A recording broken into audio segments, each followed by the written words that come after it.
ჩვენ ავითვლით პირველ თარიღებად, როცა ვლაპარაკობთ საქართველოს ეკლესიის დამოუკიდებლობაზე, ვახტანგ გორგასლის პერიოდს. და სწორედ ავტოკეფალია ასოცირდება ვახტანგ გორგასლის პერიოდთან, როცა არც ჯერ ბაგრატიონები არ მართავენ საქართველოს, მაგრამ ეკლესია ქრისტიანები აქ არიან, მართლმადიდებლური ან ქრისტიანული ორგანიზაცია არსებობს და გაჩნდა ინსტინქტი აი ამ ავტოკეფალიისა, გამოყოფისა, ცალკე მართვისა. რასთან არის ეს დაკავშირებული აი პირველ რიგში? იმიტომ რომ პირველი აღქმა ქრისტიანობის გავრცელების მერე ხო რა იყო, რომ არსებობს თქვათ გამორჩეული ხუთი ეკლესია და აქ შედიოდა რომი, კონსტანტინოპოლი, ალექსანდრია, ანტიოქია, იერუსალიმი. ეს არის ეკლესიები და ყველა სხვა უნდა მიებას საამ ეკლესიებს. ყველა სხვა მორწმუნე რომელიმეს უნდა მიუერთდეს და რას უკავშირდება ეს ჩვენი ეკლესიის თვის ავტოკეფალის სურვილი? რა ინსტინქტს ეფუძნებოდა გორგასლის პერიოდის ეს ინსტინქტი, ეს ქართული პოლიტიკური კლასი? ჯერ მე მგონი იმის ახსნა საჭირო სიტყვა ავტოკეფალია ძალიან ბევრი მნიშვნელობა აქვს. თანამედროვე გაგებით რაც ვიყენებთ ავტოკეფალიას ძალიან თანამედროვე მნიშვნელობა აქვს და არ არის თანამედროვე რაც მე-19 საუკუნიდან მოყოლებული და არ არის აუცილებელი რომ იმავე მნიშვნელობა განვაზოგადოთ მე-5 საუკუნეზე. ეხლა მეორე რაც გაგება ავტონომიის, ავტოკეფალიის, თვითყოფადობის, დამოუკიდებლობის ძალიან ბევრი ნიუანსი ქონდა, რომელსაც სხვადასხვა მნიშვნელობა ქონდა სხვადასხვა დროს. ამიტომ იმისი თქმა რომ დღევანდელი გაგებით ავტოკეფალია და ვახტანგ გორგასლის გაგებით ავტოკეფალია ერთი და იგივე არ არის, ასე სხვადასხვა რაღაცაზეა საუბარი საერთოდ. მეორე რაც უნდა გავითვალისწინოთ არის რომ ვახტანგ გორგასლის ცხოვრება არის გვიანდელი ტექსტი. არ არის ვახტანგ გორგასლის თანამედროვე და ზოგადად გვიან ანტიკურ ლიტერატურას და შუა საუკუნეების ლიტერატურას ის პრობლემა აქვს რომ და განსაკუთრებით როცა ისეთ თემას ეხება როგორც არის ისეთი ინსტიტუციის ისტორია რომლის ლეგიტიმაციას დგას მის უწყვეტობაში, ურღვეობაში და რაღაც უძველესობაში ძალიან რთული არის როცა არ გაქვს თანამედროვე დოკუმენტი ის მიიღო როგორც რაღაც ფაქტობრივი მოცემულობა. ამიტომ ეგ უნდა გავითვალისწინოთ, რომ ვახტანგ გორგასლის ცხოვრება ან რაღაც მე-11 საუკუნის ფარგლებში ხდებოდა მისი ფორმირება ისეთ როგორც იყო. ეხლა რო გადავიდეთ იმაზე, იქ რა წერია, იქ არ არის საუბარი იმაზე, რომ ავტოკეფალია იმ გაგები, ის რაღაცა თანამედროვე ამბიცია დამოუკიდებლობაზე, რომელიც ჩემი აზრით ძალიან ესეთი მოდერნული ცნება არის. იქ არ არის ლაპარაკი, იქ არის ლაპარაკი იმაზე, რომ არქიეპისკოპოსობის ნაცვლად ქართლის ეკლესიის მმართველი იყოს კათოლიკოსი, რომელიც რაღაც ახალი წოდება იქნება, ოღონდ გამოგზავნილი იქნება დასავლეთის ეკლესიებისგან და კათოლიკოსობის მნიშვნელობაზე რო ვთქვათ, კათოლიკოსობა სპეციფიკური ტერმინია, ხო?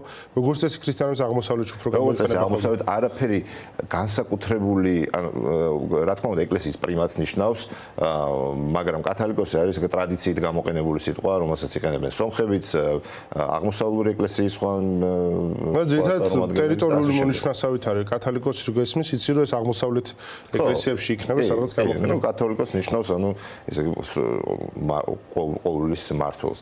ამიტომ ვახტანგ გორგასლის დროს ეს მოხდა. ეხლა რაც შეეხება საფუძველს და მიზეზს, როგორც ვახტანგის დროს და როგორც სხვა დროსაც ეს იყო ყოველთვის პოლიტიკური მიზეზი. ანუ როგორც კი რაღაც ტრანსფორმაცია ხდება პოლიტიკური, როგორც კი დიდი გეოპოლიტიკურ ძვრებში და ეხლა ვახტანგის დროს აქ არის საუბარი, თქვათ, სპარსეთსა და რომის იმპერიას შორის ძალაუფლების გადანაწილებას შორის და ვახტანგის მიერ აი ამ სივრცეში მანევრირების მცდელობა, ეგეც რა თქმა უნდა ამისი ნაწილი იყო. და ეს გაგრძელდა მერეც, ანუ საქართველოს ქართლის ეკლესიის ისტორია და ყოველში ესე იგი კათოლიკოსების ხელდასხმის, არჩევის პრინციპი, მისი მიმართება სხვა ეკლესიებთან ძალიან დიდწილად იყო განპირობებული გლობალური პოლიტიკური პროცესებით. თავდაპირველად ეს იქნებოდა თქვა რომსა და სპარსეთს შორის, შემდეგ დიდი გავლენა ჰქონდა არაბობას და ასე შემდეგ. აი ამის შემდგომ იწყება ძალიან სპეციფიკური პერიოდი, როდესაც ქრისტიანულ კავკასიაში ხდება კონფლიქტი და უბრალოდ დიდი ძალების კონფლიქტი ხდება აქ, მათ შორის რელიგიურ ნიადაგზეც. და ეს ცნობილი კრება, რომელმაც გადაწყვიტა დიოფიზიტობასა და მიაფიზიტობას, მონოფიზიტობას რო ეძახით, მათ შორის საკითხები და რაც ყოფს საქართველოს ქართველებისა და სომხების გზებს. მე სხვადასხვა გონია, რომ ქრისტიანობის მიღება ეს რაღაცნაირი მოცემულობა იყო იმ დროს, როცა ქართლში ქრისტიანობა მიიღეს და იმდენად სწრაფად გავრცელდა მთელ რეგიონში ქრისტიანობა, რომ როგორც ჩანს ადამიანებს რაღაც სხვანაირად მოყრჭებული ქონდათ ის, რაც მანამდე იყო. და სხვა მოცემულობა იყო ქრისტიანობის გავრცელება. მაგრამ ერთი საკვანძო თავარი ისტორიული გადაწყვეტილება, რაც იმ დროინდელმა პოლიტიკურმა და სასულიერო ელიტებმა მიიღეს, არის სწორედ დიოფიზიტობის არჩევა. იმიტომ რომ ამან სინამდვილეში თუ შევხედავთ კავკასიურ ალბანეთს და მათ არჩევას და საბოლოოდ რა შედეგები მოიტანა მათთვის და რა შედეგები ჩვენთვის, შეიძლება ითქვას, რომ ამან მოიტანა ქართველობის გადარჩენა აღმოსავლეთ ლიხსაქეთ. ანუ მაშინ რომ სხვა არჩევანი გაკეთებულიყო, შეიძლება ლიხსაქეთ საქართველოს აღარ ყოფილიყო ამ გაგებით. არ ვიცი, შეიძლება უფრო ძალიან ფართო დასკვნა არის, მაგრამ ამ პერიოდში ემთხვევა სწორედ ეს ქართველთა და სომეხთა განყოფა, ამ პერიოდში ემთხვევა ასურელი მამების შემოსვლა, რომელიც ალბათ სწორედ ასეთივე პროექტი იყო, რადგან კიდეში ვიყავით ჩვენ ხო საქრისტიანოს კიდეში ვიყავით აქ მოძლიერებული ირანული გავლენის შესასუსტებლად და მონოფიზიტობის შესასუსტებლად და შემდგომ მოდის უკვე აი შემდგომი ეტაპი არაბობა აი ეს მირონის ხარშვის ნაწილი. აი ეს პერიოდიც რო აღწეროთ, როგორ ხედავთ? ერთი რაც ვახტანგ გორგასის თემას უნდა გავაგზავნოთ, ესეთი ტრადიციული ინტერპრეტაცია, რომელიც ძირითადად მე-11-მე-12 საუკუნეების პროექციაა წარსულზე არის, რომ ვახტანგ გორგასლის დროსაც და მერეც ქართლის ეკლესია ექვემდებარებოდა ანტიოქიის ეკლესიას. გინდა იყოს ეს ლეგალურად, გინდა ტრადიციულად აშენ. საქმე ის არის, რომ ეგ ბოლომდე არ ვიცით ასე იყო თუ არა, იმიტომ რომ ისე არ არსებობს ესეთი წყაროება, დოკუმენტები, ჩვენი პრობლემა საქართველოს ისტორიის ანტიკურ, ყოველშაბათს გვიან ანტიკურ პერიოდში, შუა საუკუნეებამდე არის, რომ გვაქვს ნარატიული წყაროები, რომლებიც გვიანია, მაგრამ არ გვაქვს დოკუმენტური წყაროები. იგულისხმება თქვა საეკლესიო დადგენილებები, იგულისხმება წერილები და ასე შემდეგ. რაც უხვად არის თქვა დასავლეთ ეკლესიაში და ამიტომ ბევრი შეგვიძლია ვილაპარაკოთ რაღაცა რომის ეკლესიის ისტორიაზე გვიან ანტიკურობაში. ოღონდ სომხებსაც ბევრი აქვს ამ ხრივ შეგვიძლია. სომხურში არის უფრო სომხურში ცალკე პრობლემაა, იმიტომ რომ ტრადიცია, რომელიც ბევრი ჩარევა ხდება ამაში და ასე შემდეგ, მაგას ეხ გადავალთ. ამიტომ მაგალითად ქართლის ეკლესიის კუთვნილებაზე, ლეგალურ კუთვნილებაზე ძალიან რთულია ლაპარაკი, იმიტომ რომ თქვა არსებობს რაღაც სელევკია ქტეზიფონის საეკლესიო, ეს არის სპარსეთის ეკლესია, აღმოსავლეთის ეკლესია, საეკლესიო კრების ჩანაწერები, სადაც საუბრობთ ქართლის ეკლესიის წარმომადგენლის მონაწილეობდა მე-5 საუკუნეში, ხო?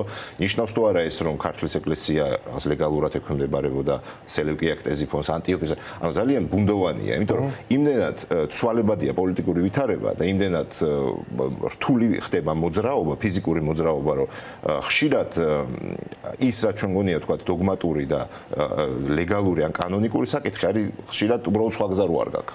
უბრალოდ სხვა გზა არ გაქვს გადაადგილების და ამიტომ აი ეს ასეთ ტიპის გადანაცვლებები ამიტომ ხდებოდა. ეს ხდის პრობლემას რას, რომ ჩვენ ახლა შეიძლება კითხვაც დასვით, ხო, რომ საქართველოს ეკლესიაში ისტორია შეგვიძლია მოვყვეთ ორნაირად. ერთი არის რომ რაღაცა გამართული ნარატივი, სადაც თავისი ადგილი აქვს მოქცევას, თავისი ადგილი აქვს ვახტანგ გორგასლის მოქმედებას, თავისი ადგილი აქვს ასურელ მამების მოსვლას და თითქოს ეს არის რაღაც ესეთი ტელეოლოგიური ესეთი მიზანმიმართული სვლა დიოფიზიტობისკენ და შემდეგ რაღაცა საეკლესიო ტრადიციის ჩამოყალიბებისკენ. ანუ სიმართლე აქ სინამდვილეში არის ის, რომ სინამდვილეში ბევრი რამე არ ვიცით. საერთოდ არ ვიცით ასურელი მამების მოსვლის мотиваცია, ხო? ეხლა კი შეგვიძლია ვთქვათ, რომ ეს დიოფიზიტობის გამტკიცების, მაგრამ ეს გვიანდელი პროექცია. ახლა მარი მიიჩნევდა მგონი ხო, რომ მონოფიზიტები შეიძლება ყოფილიყო.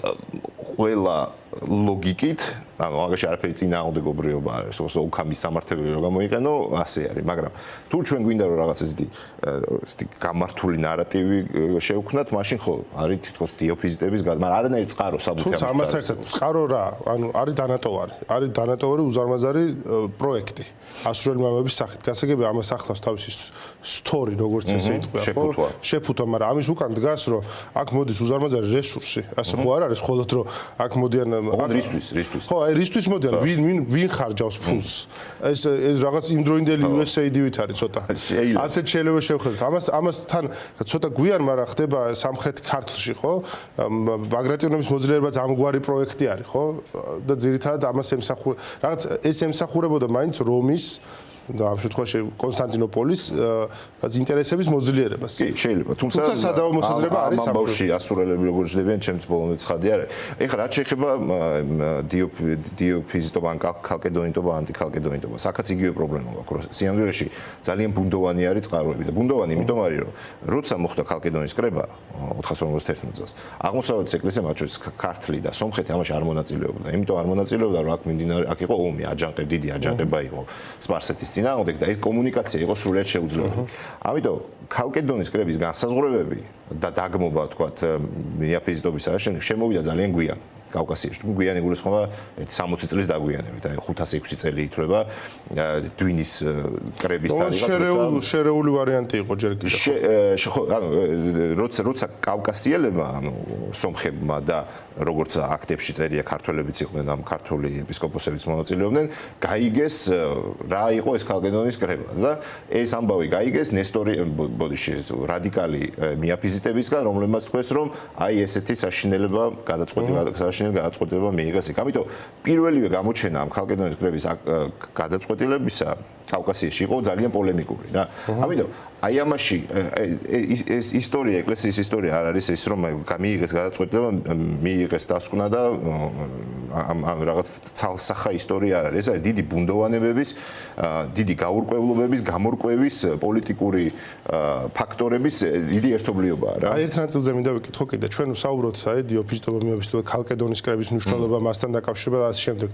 და თან ამასთან გადაჯაჭვულია ეს დიდი სახელმწიფოების დაპირისპირება ერთმანეთთან, პატარა სახელმწიფოების, პატარა ხალხების ადგილი ამ დიდ სახელმწიფოებში და ამ ნაწილზეც რომ თქვათ რა ადგილი, როგორ იყო თეოლოგიური ესეთი საკითხები, წმინდა თეოლოგიური დღევანდელი განმოსახედიდან, პოლიტიკური მეტყველების ცენტრალური ნაწილი. ანუ როგორ მეტყველებდა პოლიტიკა ამ ენაზე, აი ქალკედონის კრების, აი როგორ იყო რომ თქვათ, მიიჩნეოდა რომ დიოფიზიტობა არის და ქალკედონის კრების მემკვიდრეობა არის სწორედაც რომ რომის და კონსტანტინოპოლის მხარეს ყოფნა და პირიქით მიაფიზიტობა ეს არის ირანის გავლენის ქვეშ ყოფნა. ანუ ეს ენა როგორ პოლიტიკური და თეოლოგიური ენა რა როგორ იყო გადაჯაჭვული. ზოგადად ირანის ამ პერიოდში განსაკუთრებით მე-6 საუკუნეში, მე-7 საუკუნის დასაწყისში ირანის პოლიტიკა იყო რომ იმ რელიგიურ მიმდინარეობისთვის დაეჭირა მხარი, რომელიც კონსტანტინოპოლის საწინააღმდეგო იყო, ხო? ამ შემთხვევაში ეს იყო ცხადია მიაფიზიტობა და ანტიქალკედონიტობა. ამიტომ სომხური ეკლესიის გადახრა ეს რადიკალურ ანტიქალკედონიზმზე იყო დიდი წილად სპარსული გავლენა და ეს წყაროებშიც არის პირდაპირ ეპისტოლეთა წიგნში ძალიან კაფიოდ საუბრობს თქვათ სომხეთის მარსპანი რომ ეს ჩვენ ვექვემდებარებით სპარსეთის ირანის შაჰს და ეს რწმენა რაც ჩვენ გვაქვს არის პატრიოტიზმის სახეობა. ეს ის პერიოდია, როცა ქართლს ჭირდება გამორკვევა თავის გეოპოლიტიკურ ორიენტაციაში, ხო? და ეს არის ის პერიოდი, როცა ქართლმა თქვა აქ ცხეთის ჯვარი შენდება და გაყოფა ხდება დიდი კავკასიაში, ეს საბოლოო იმ პერიოდისთვის საბოლოო საზღვრები უნდა გავიდეს ირანსა და რომს შორის და ქართლი ირჩევს აი ამ რომაულ ორიენტაციას. მე-7 საუკუნის დასაწყისია ეს, ხო? მე-6 საუკუნის ბოლოდან მოყოლებული გრძელდება ეს ამბავი და შესაბამისად ეს უკვე კაფიო მე არ ვამბობ რომ მანამდე ასე არ იყო, იმიტომ რომ ამას არტიკულირება სჭირდება. კაფიოთ არტიკულირებული ქალკედონური პოზიცია ქართლის ეკლესიისა ჩანს უკვე მე-7 საუკუნეში, ხო. აი სხვაშორის ბევრს ადარდებს ხოლმე, რადგან ვახსენეთ ცხეთის ჯვარი. ცხეთის ჯვარზე ატენსიონზე ეს ერთი ჯგუფი არის დაძრებისა, ხო, რომელსაც ჩვენ ცხეთის ჯვრის ტიპს ვეძახით და სომხები წმინდა რივსიმეს იმიტომ რომ ერთი ეს არის ტეტრაკონქი, ანუ 4 მხრივ მომრგვალებული წრეებით აშენებული ტაძარი, რომელიც კვადრატულია ამ გაგებით, მარტივად რო თქვა შუაში და ვერ მიხვდების, ანუ ძალიან სპეციფიკური ფორმის ცენტრალური დაგეგმარების არის, წაგრძელებები არ აქვს მას და მთელ შეიძლება ითქვას სომხეთის და ქართლის ტერიტორიაზე არის ამის რამდენიმე ძალიან ისეთ დიდი მაგალითი ეს ქართლის და დასავლეთში, მარტვილის ტაძარიც და ასე შემდეგ. ხო, მაგრამ აი უფრო აღმოსავლეთის მისაწილია, ხო, ატენისიონი, წრომი, ჯვარი, ხო. კიდე არის ერთი რამდენიმე ხაღარ მახსოვს, მაგრამ სამია ძირითადად. და თავისთავად აი ეგ რო აღმოჩნდეს სომხური წარწერები, იგივე ატენსიონზე სომხური წარწერები, ბევრს ადარებს რას ნიშნავს ეს სომხური წარწერები, აი ჯვარზე სომხური წარწერა რო აღმოჩნდეს, რას ნიშნავს ეს სომხური წარწერა და როგორ იყო ქართულ-სომხური ურთიერთობები ამ ნაწილში, აი საეკლესიო ურთიერთობები და სიმართლე ამ გაყოფამ რა განსაზღვრა, იყო თუ არა ეს რაღაცნაირად წითელი ხაზივით გავლებული ჩვენ შორის.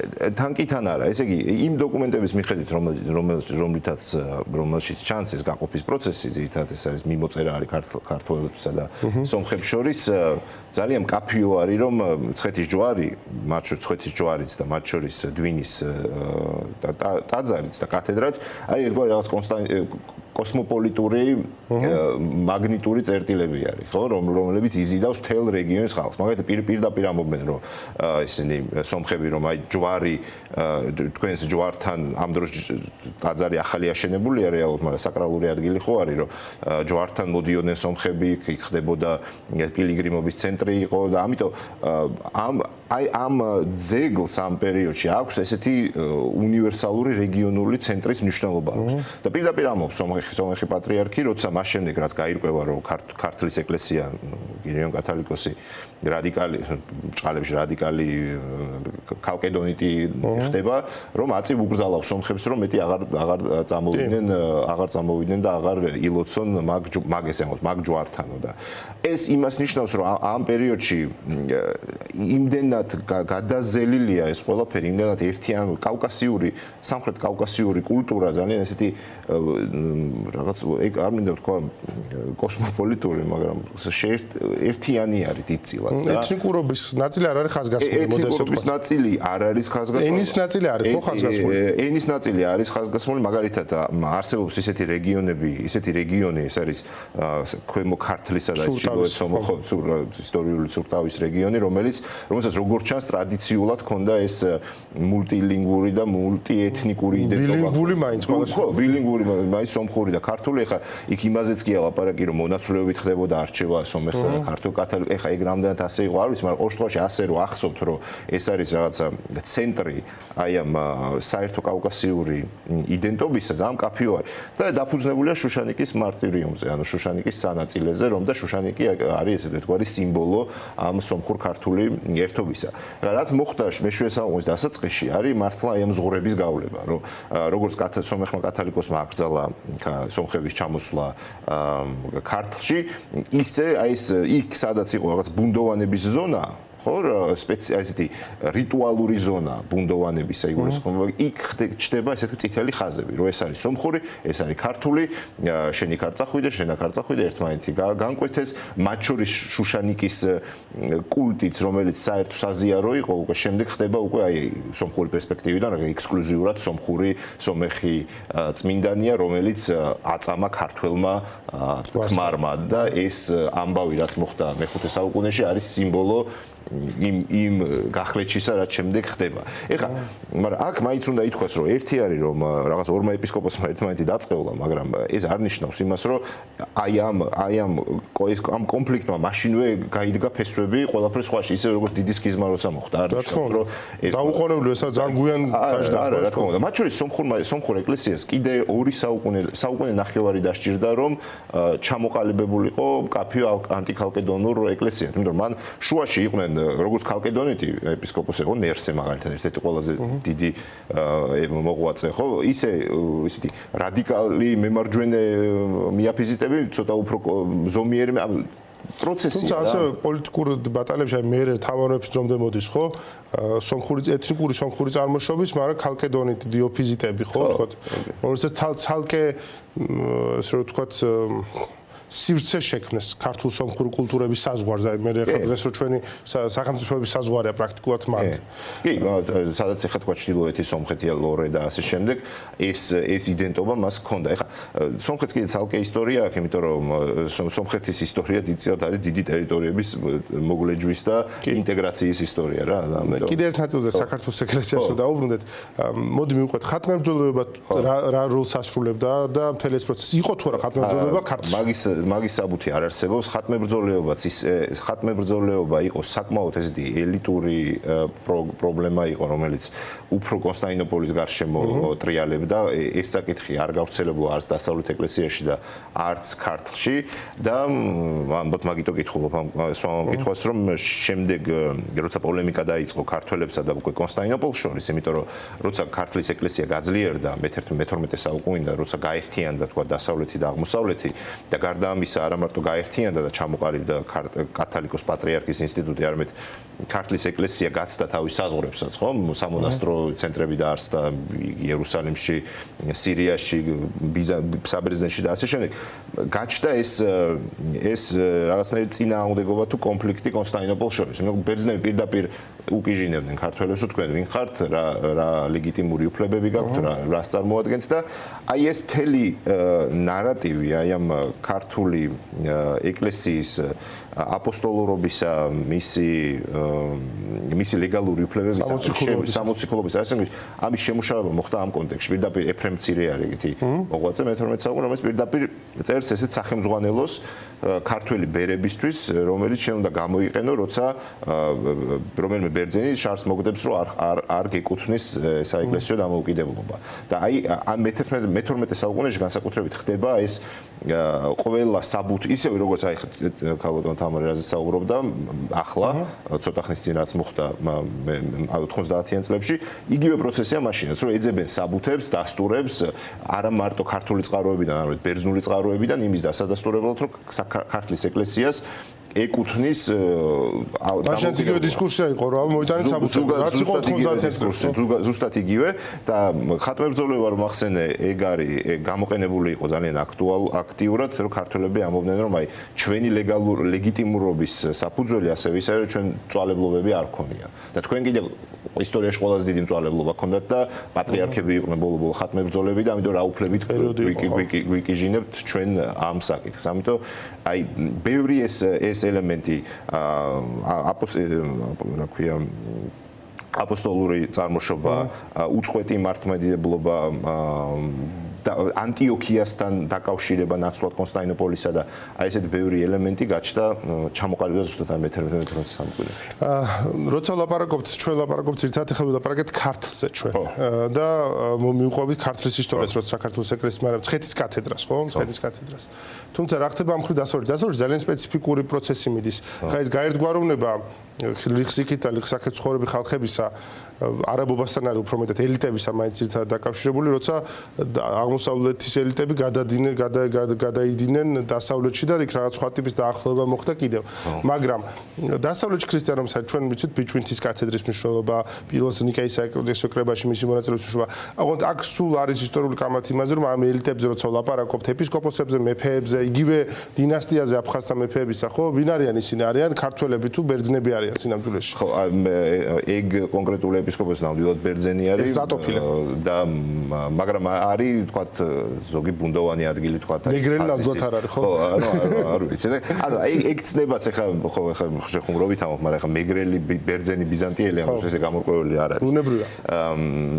ეგ არის ერთ-ერთი ყველაზე ბუნდოვანი ნაწილი საქართველოს ისტორიის, სხვა შორის როგორ და რანაირად მოხდა არა მარტო ფიზიკური და ეს იდეოლოგიური და პრაქტიკული შეერთება აღმოსავლური და დასავლური ეკლესიების. ამაზე წყაროები არ გვაქვს და არის ძალიან ბუნდოვანი. ახლა ზოგი მეცნიერი ძალიან შორს მიდის, საერთოდ მე-7 საუკუნეში გადააქეს გაერთიანების საეკლესიო ყოველშაბათს ნომინალური გაერთიანების ისტორია, ზოგი უფრო მე-11 საუკუნეში, როცა თქვა აი მელქისედეკი ხდება კათოლიკოს პატრიარქი. ხო, ამიტომ ისე პრობლემა ისაა, რომ არ გვაქვს წყაროები და ეხლა შემდეგ რა თქმა უნდა, როცა საქართველოს დაიშალა, ეს დაშლას მოყვა ისევ და აი ამ გაყოფა მცხეთის და ბიჭვინთის და შემდეგ დაერქვა ხო გაინათელის, ანუ აფხაზეთის კათოლიკოსის, მაგრამ მარტო ეგეც არ იყო ამ დროს ხო აი ამ დაშლის პროცესში პარალელურად ამბიციები უვითარდება სამხრეთ საქართველოს ეკლესიასაც, ხო, რომ აწყურის გარშემო მაწყარელი იყო ძალიან სპეციფიკური კათოლიკოსმა ილიამ არასწორ აღადგინა მაწყარელის კათედრას. ისტორიული კათედრაა, ხო, ხა რამდენიმე კათედრა ასეთ ისტორიული, რომელიც დღესაც ტერიტორიებზე მიმოვიდა. მაწყარელი არასწორ არ აღადგინა და ჩემი აზრით მათ შორის ცოტა ესეც იყო, რომ ცოტა ცუდი ისტორიული წარსული აქვს მაწყარელს. იმიტომ რომ განსხვავებით აწყურის კათედრა და მის გარშემო შემოკრებულმა ინტელექტუალურმა ელიტამ ამ აი არა მარტო დაშლის დროს მანამდეც უკვე დაიწყეს ახალი მითოლოგიის შექმნა, თუ რატომ არის აპოსტოლური ესე იგი აწყურის კათედრა, რომ ანდრიას სინამდვილეში პირველად აქ მოვიდა, რომ ღვთისმშობლის აწყურის ხატი, რაც ღვთისმშობლის ხატი, ესეთი ხელთუქმნელი ხატის ამბავი და ასე შემდეგ. ანუ ისინი ქმნიან იქნება იქ პარალელური ამბავი და სხვა შორის ქართლის ცხოვრების ჩანართებში არის ეს პირდაპირ შეტანილი ეს ამბები, პარალელური ამბები, რითაც ცდილობს აწყურის კათედრა რომ დაასაბუთოს მისი უპირატესობა მცხეთის კათედრასთან, ხო? და დასტური არის ანდრიას ამბავი, რომ ანდრია არის სამოციქულო მადლის ამბავი. სამოციქულოს მადლი პირველად აწყურზე განმოვიდა. ამიტომ ისევ ამბობ, რომ როგორც დასავლეთშიც იგივე ხდება, ხო? დასავლეთში ვთქვათ, ღვთისმშობლის წილხვედრობას იყენებენ როგორც ვთქვათ, იქ ღვთისმშობლის კვართის ამბავი. ამიტომ ეს ამბები, ესე იგი, სამოციქულოების ამბები, ლეგალური ამბები და ძალიან არის მიმდინარე პოლიტიკურ ვითარებას. აი, როგორც კი საქართველოს დაშლისკენ წავიდა, ეს ამბების დაშლაც დაიწყო. როცა 100 წლის წინ ამბავს ვიხსენებთ, ახლა ავტოკეფალის აღდგენა რასთან არის დაკავშირებული? იმპერატორი გადადგა და ამან გახადა შესაძლებელი ავტოკეფალის აღდგენა, თორე დაიშალას ბოლო იმპერია. ავტოკეფალი განსხვავებული მნიშვნელობებია, რომ იძახი ხარ. ილია ჭავჭავაძე იდგა ავტოკეფალი მოძრაობის სათავეებთან, მაგრამ უთქვათ ავტოკეფალისთვის ვიბრძვით, უთქვე მე თქვენი კეფალი არ ვიცი რა არის. ხო, იმიტომ რომ მისთვის ილია ჭავჭავაძისთვის ეს არის მის ნაციონალურ პროექტში ეს არ იყო რაღაც ცენტრალური ამბავი. თუმცა იცი რა არის საინტერესო, რომ აი ხა მაგაზე მუშაობ, რომ აი მარჯორი და ოლივერ ვორდროპების წერილზე მუშაობ, გეცოინება ეს ხალხი. ეგენი ძალიან აქტიურად იყვნენ ჩართულები ამ ავტოკეფალურ მოძრაობაში, ყოველ საქართველოს ეკლესიის უფლებების აღდგენაში. ამაზე ბევრი წერილი მიმოწერა აქვს, რაღაც გიბრალტარის არქიეპისკოპოსთან და სხვებთან, თქოს კირიონის გათავისუფლება და ასე შემდეგ. ამიტომ ისე იმისი თქმაც, რომ ეს ავტოკეფალია რაღაცნაირად შემთხვევით მოხდა, ისევე როგორც ეს დისკურსი იცი შენ, რომ საქართველოს დამოუკიდებლობა ეს არის, თაც სწორი არ არის, იმიტომ რომ ამას წინა ისტორია ქონდა და ამისთვის დიდი მოძრაობა არსებობდა ამის აღდგენისთვის. ასეთი ამბავია. დათო ერთი საკითხიც მინდა ვისაუბროთ.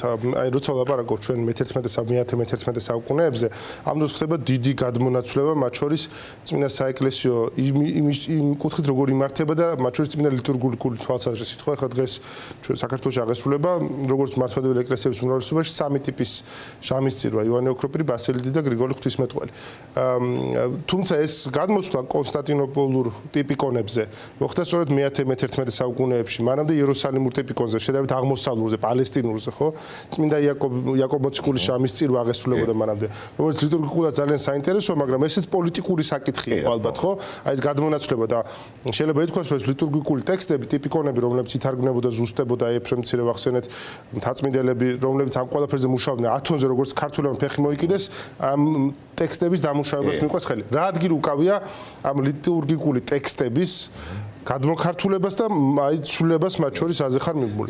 ცენტრალური ადგილი უკავია, იმიტომ რომ თავდაპირველად იერუსალიმური ლიტურგიკული პრაქტიკები იყო თავარი, თუმცა თვითონ იერუსალიმის გაკონსტანტინოპოლურებაც ხდება, მე-17 საუკუნიდან იწყება ბიზანტინიზაცია. ბიზანტინიზაცია რო დაიწყო, იმიტომ რომ იმპერია ჰერაკლეს პერიოდია ცოტა უფრო ადრეც, ხდება აი ამ დოკუმენტების გადაბიზანტიურება, ხო, გადაკეთება კონსტანტინოპოლ, მათ შორის წმინდანთა კულტის, კალენდრის და ასე შემდეგ. ამიტომ ბერძნულ ტრადიციაში ძირითადად ის შემორჩენილი აღარ არის, ხო, გადაშალეს. ქართულმა ტრადიციამ უფრო დიდი ხანი შეინახა ეს, ხო, მე-10 საუკუნემდე არსებობდა, ამიტომ უძველესი ლიტურგიკული კრებულები არის ძირითადად ქართულად შემორჩენილი, იერუსალიმური და ქართულის მიხედვით აღადგენენ პრე-კონსტანტინოპოლ ტრადიციას. მე-10 საუკუნეში უკვე ხდება ეს შეგნებული ბიზანტინიზაცია, კონსტანტინოპოლიზაცია, გრიგოლ ხანძთელის უფრო ადრე ხო, გრიგოლ ხანძთელის ხო. ეხლა ამ კონკრეტული პოლიტიკური მიზეზი აქვს, რომ ქართლი როგორც რაღაც პოლიტიკური და სიმბოლური ამ ერთეული იმ ქართლიდან, გეოგრაფიული ქართლიდან გადადის ამჟამინდელ სამხრეთ დასავლეთ საქართველოს ამჟამინდელ რა ისტორიულ ტაო-კლარჯეთში, ხო, ანუ უფრო ახლოს გეოგრაფიულად კონსტანტინოპოლთან და უფრო ახლოს თქვათ იმ კეისარია კაბადოკიის კულტურასთან, ხო? ამიტომ ესეც ალბათ კონსტანტინოპოლის პოლიტიკური პროექტის მარცვლები აქ აშკარად ჩანს. ესე იგი კონსტანტინოპოლს ეგ მაშინ სჭირდება ამათი კოოპტაცია, თავის მოძლიერება, მოსაზღვრე არის ხო? იგივე პროცესი, ძალიან მსგავსი პროცესია, რაც იყო თქვათ იგივე გაქრისტიანება მე-4 საუკუნეში. იგივე შინაარსი აქვს ამას. ამიტომ უკვე გრიგოლ ხანძთელიდან მოყოლებული აი მირონზე რო ახსენეთ და ასე შემდეგ. ესეც ასპექტია ამისა, რომ იერუსალიმს ნელ-ნელა შორდები. მაინც და მაინც იმის ნიშანი კი არ არის, როგორც წინა გამოსვლა სწორად თქვა, რომ რაღაც ავტოკეფალიის ამე სიმბოლო კი არ არის მირონის, უბრალოდ სიმბოლურად შორდები იერუსალიმს და რაღაცა ტიპის ავტონომიას მოიპოვებ. ამას მოყვა წმინდანთა კულტის, თქვა, განახლება, შემოდიან ახალი წმინდანები, ესეთი ძალიან ბერძენი წმინდანები, როგორც არის დიმიტრი თესალონიკელი მაგალითად და ასე შემდეგ და ლიტურგიკული წიგნების ხელახლა თარგმნა, უკვე ნათარგმნის ხელახლა, ერთხელ მეორედ მესამედ თარგმნა, ხო? იმიტომ რომ ამ პერიოდიდან მე-9 მე-12 საუკუნეებში, როცა ეს მძლავრდება ელინოფილიზმის ხანა ქართული ეკლესიის, არის მცდელობა, რომ მაქსიმალურად დაუახლოვდეთ თანამედროვე კონსტანტინოპოლ ბერძნულ ტრადიციას. აღიქვამი რომ ჩამორჩენილები ვართ და უნდა დავეციოთ და გავუსწროთ როგორც კარგი სლოგანი გვეუბნებოდა ხო?